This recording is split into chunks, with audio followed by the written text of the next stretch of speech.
ባለፉት 30 ዓመት በላይ ለብዙዎች የመጽናናት የበረከት ምክንያት የሆነች ቤተክርስቲያናት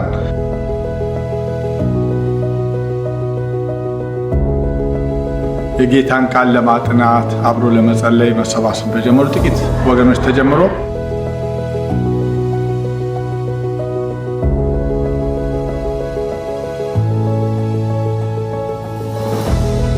በእነዚህ ጊዜያቶች ውስጥ በተለያየ ቦታ የራሳችን ቋሚ አምልኮ ቦታ ስላልነበረን ጌታን ስናመልክ ነበር። ለ20 ዓመት ያክል በከተማው መሃል እናመልክበት የነበረው ቦታ ስለተሸጠ እንደገና ወደ ሌላ ቦታ መሄድ ነበረብን። የነበርንበት ቦታ ደግሞ እንደገና ሁለተኛ ፈረቃ ፕሮግራም ስለጀመሩ እንደገና ደግሞ ሌላ ቸርች መፈለግ ነበረብን።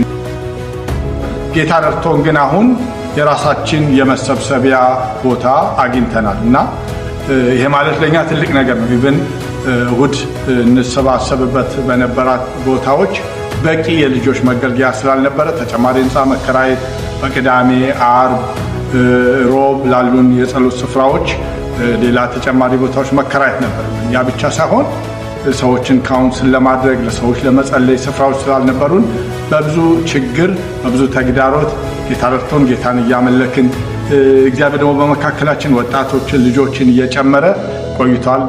ቦታ ግን ቋሚ ተግዳሮታችን ነበር። አሁን ያገኘነው ቦታም ለመክፈል የቅዱሳን ሁሉ እርዳታ ስለሚያስፈልገን ይህን ቪዲዮ የምታዩ በዛም አነሰም ሳትሉ ውስጣችሁ እንደፈቀደ በዚህ በጎ ስራ ተባባሪ እንድትሆኑ በጌታ ፍቅር እንጠይቃችኋለን። እግዚአብሔር ይባርካል።